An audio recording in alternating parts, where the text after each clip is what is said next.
Hello everyone and welcome to the game you've all been waiting for. It is round 4 of the SuperUnited Rapid and Blitz tournament currently being played in Zagreb, Croatia. Magnus Carlsen versus Alireza Firouzja, the match everyone was hoping to see next year in the World Chess Championship match, but as Alireza did not win the candidates, Magnus decided he will definitely not play, although it's questionable if he would actually play had Alireza won the candidates tournament. But regardless, let's see how Alireza handles himself against Magnus with the black pieces and what it's very interesting that as the game features the Catalan, what Vladimir Kramnik has taught Alireza about the Catalan, as Kramnik was known as one of the greatest Catalan players ever. So without further ado, let's check it out. Oh, and sorry, before I show you the game, here we even have a nice photo of this matchup. Let me just load it up. There you have it. Let me just make that a little bit smaller. Okay, there we go. So you can see, as this is not a FIDE event, the players don't have to wear suits. It's a bit more casual. And I thought it was very interesting that Alireza has already defeated Magnus. As you can see, Magnus only has a couple of company logos on his clothes, whereas Alireza has a whole lot of them. So just something that I thought was very interesting. But if you guys spot anything else that's interesting, also do share in the comments, as I very much enjoy reading what you guys find in the photos. So let's check it out. Magnus opens with d4. We have knight to f6, c4, e6, and now Magnus goes for the Catalan. We have pawn to g3, d5 by Alireza, bishop to g2, and the bishop to e7. So going for the closed Catalan, the absolute main line. Knight to f3, we have castles by both players, and now d captures on c4. We have queen to c2 and pawn to a6. And now there's been a lot of queen captures on c4 lately, where black just chases away the queen, plays bishop to b7, and it's a very nice game for both of them. But here Magnus goes again for the absolute main line, pawn to a4, bishop to d7, and queen captures on c4. We have bishop to c6, now countering white's strong bishop here, and bishop to g5. And here there are a couple of moves that are possible. You could play a5, you could play knight b to d7, h6 is also very popular, but bishop to d5, Alireza still continues in the main line. We have queen to c2 and now bishop to e4, attacking the queen. And now if you go back with the queen to the seemingly active c4 square, black can just continue development, and now you have your queen where the queen was, and Alireza moved 2 pieces, not 1, so that would be wasting a tempo. So here queen back to c1, and now knight to c6. Also h6 is very much played here, but knight to c6 is basically the first time in the game on move 12 where we sort of deviate from the current main line. So here, rook to d1, again, knight b to d2 and d3 are the absolute top moves here. Magnus plays rook to d1, and now we have bishop captures on f3. Interestingly, rook to d1 was played only a handful of times. One of the players that tried it is David Howell. He won a very nice game with it, but in that game, h6 was played. But here we have bishop captures on f3. Alireza plays the absolute top move recommended by the engine, so you can see that Alireza knows even how to reply to this very, very quickly, and it is now as of move 13 that we have a completely new game. So bishop captures on f3 and knight captures on d4, a move that shouldn't be possible, because what if we just play e3 well, isn't Alireza just blundering a knight here as the queen is still on d8? Well, Magnus first says we have to play king to g2. If you play e3 right away, then this comes with check, and you've just blundered a piece. So here Magnus plays g2, and now Alireza just plays c5. He still asks Magnus to play e3, and if you don't play it, there is really no better move.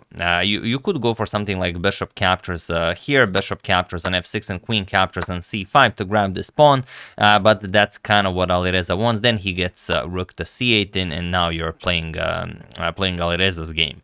So Magnus goes for e3. He challenges the knight. Now what can the knight do? Well, there is only one move, knight to b3, attacking the rook and the queen, and here you have to trade queens. So rook captures on d8, knight captures on c1, rook captures on a8, rook captures, and now bishop captures on b7, grabbing that pawn back. We have rook rook to a7, chasing away the bishop, and bishop to f3. h6, attacking the bishop, and now you could capture on f6, but Magnus goes for knight to d2. He just attacks the knight on c1.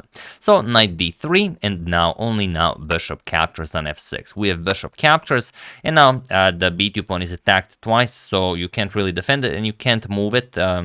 You will lose the rook, so here you have to give it up. We have bishop to e2, knight captures on b2, and now rook to a2. Attacking the knight here, we have pawn to c4, giving up that pawn. You could try something else, but Alireza obviously has this very much prepared, because he played much faster than Magnus did. He had some maybe 16 or 17 minutes on the clock, whereas Magnus had 10 minutes on the clock. If I forgot to mention in the previous videos, this is rapid chess. Players have 25 minutes each, plus 10 seconds increment.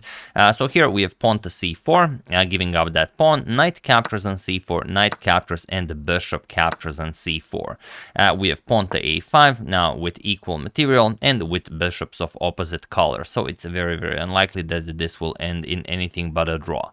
Rook to d2 by Magnus. Now comes rook to c7, attacking the bishop, rook to c2, and now pawn to g6. We have bishop to d3, offering a rook trade, and there really isn't anything better. Captures, and now of course both of them know this is a draw, but they will each make a few more moves to make it I don't know if there's like a limit, because they drew on move 33, so obviously players can draw at any point, but maybe they can't below move 30. I'm not sure about that one. So here h4, g5, h captures, and g4, and it was in this position on move 33 that Alireza and Magnus agreed to a draw, as there is nothing more to be done here. And as these were the standings yesterday, Alireza was leading the tournament with 5 points, and Magnus was second with 4.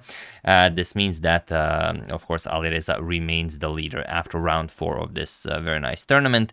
Or rather, no, they did not agree to a draw here. They played a few more moves. A dance of the bishops occurred here. Bishop d3, bishop here, bishop c2, and here after bishop to d3 on move 36, they agreed to a draw. Yeah, so sorry about that. I forgot about the bishop dance right there. Very impressive stuff from Alireza, completely neutralizing one of Magnus's strongest weapons, the Catalan defense g3, with this line where he just had complete control over the entire game. It didn't seem like Magnus could do anything. He found the improvement with bishop captures on f3, and he even allowed Magnus, after playing this c5 move, to go for this line that we've mentioned, but then Alireza gains the initiative, and well, it wouldn't be very safe for Magnus to try and pull this off if he doesn't have it prepared, and it does seem like Alireza had it prepared. So very impressive stuff, completely neutralizing the Catalan from Magnus.